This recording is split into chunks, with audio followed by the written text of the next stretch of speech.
Hi hello வணக்கம். இன்னைக்கு நம்ம சமையலில் பாம்பே சட்னி.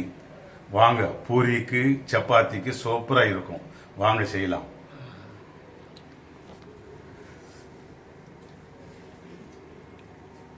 இன்னைக்கு பூரி டிஃபனுக்கு பாம்பே சட்னி, கடல் மாவு.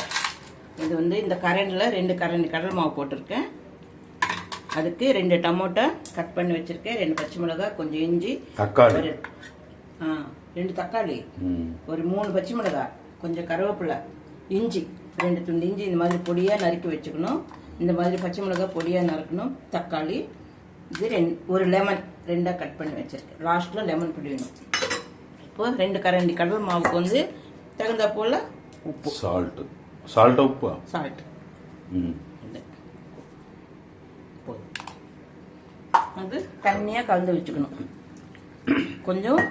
ஏன்னா இந்த மாவு இல்லைங்களா, கொஞ்சம் தண்ணியாக கலந்து நல்லா கொஞ்சம் நேரம் வேக வைக்கணும். அதனால கொஞ்சம் தண்ணியாக கரைச்சி வச்சுக்கணும். 2 கரண்டிக்கு எவ்வளோ தண்ணி? இது மெத்தட் தான் நான் சொல்றது, அளவெல்லாம் கிடையாது. உங்களுக்கு எந்த அளவுக்கு தேவையோ நீங்க இதே மெத்தட்ல நீங்க செஞ்சுக்கணும். நான் இதை கணக்கு வச்சு ஒரு அழாக்கு 2 அழாக்கு ஒரு கரண்டி 2 கரண்டி அப்படி இல்லை. நான் இந்த கரண்டில் 2 கரண்டிக்கு என்ன தேவையோ நான் வச்சிருக்கேன். இதே மாதிரி மெத்தட்ல நீங்க செஞ்சுக்கோங்க. பார்த்தீங்களா, இந்த மாதிரி தண்ணியை கரைச்சி வச்சுக்கணும். முதல்ல மாவு உப்பு போட்டு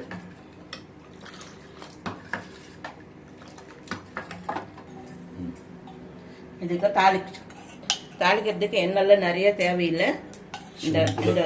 இந்த ஸ்பூனில் நான் 3 ஸ்பூன் எண்ணெய் ஊற்றுறேன், போதும். அதுக்கு மிஞ்சி தேவையில்லை. ஆஸ் யூஷுவலாக கடுகு, ஜீரகம் பார்த்தீங்களா, ஒரு 1/2 டீஸ்பூன் கடுகு,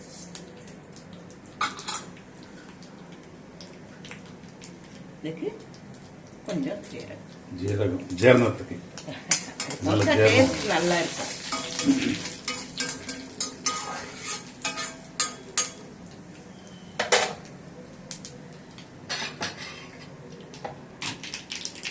பச்சை மிளகாய் போட்டுக்கலாம்.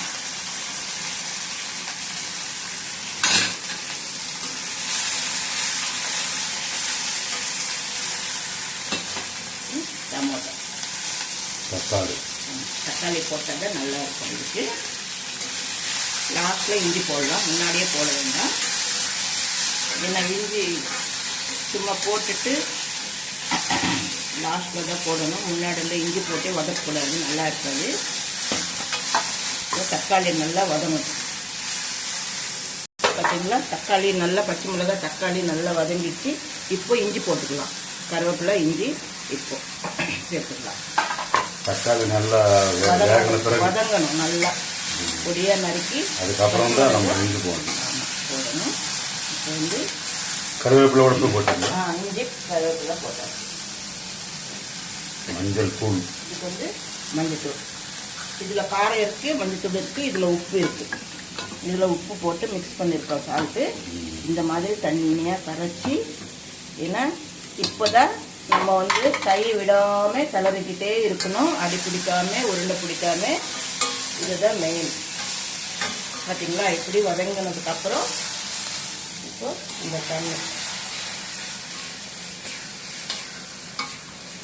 ஆனால் கடலை மாவு தண்ணி நல்லா டேஸ்ட்டாக இருக்கும். பசங்களுக்கெல்லாம் ரொம்ப பிடிக்கும். இந்த மாதிரி செஞ்சோம்னா நம்மளும் சாப்பிட்டுக்கலாம்.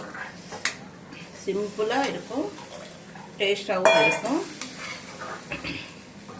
ஆனால் எங்களுக்கு எந்த அளவுக்கு தேவையோ அந்த அளவுக்கு எப்படி செய்யறது, என்னென்ன போடணுன்ற ஒரு மெத்தட் மட்டும்தான் நான் சொல்கிறேன். உங்களுக்கு எவ்வளவு தேவையோ அந்த அளவுக்கு நீங்கள் அதுக்கு நல்லா ஸ்கிப் பண்ணாமல் பார்த்து நீங்கள் செஞ்சுக்கோங்க. இது நல்லா திக்காக வரணும், கொஞ்சம் நேரம் ஆகும்.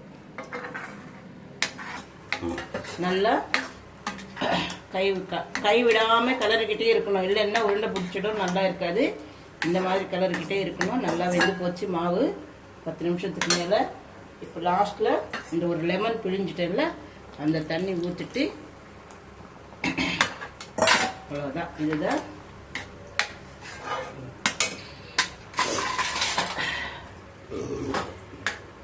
லெமன் பிழிஞ்சதுக்கப்புறம் அது கொதிக்க வைக்கக்கூடாது. ஸ்மெல் போயிடுது. ஸ்மெல் போயிடும், ஒரு மாதிரி கசக்கும் லெமன் வந்து. பார்த்தீங்களா, இந்த மாதிரி இருந்ததை டக்குன்னு நம்ம சாப்பிட்றதுக்கு முன்னாடி செஞ்சுக்கணும். ரொம்ப நேரம்லாம் எடுத்து வச்சோம்னா ரொம்ப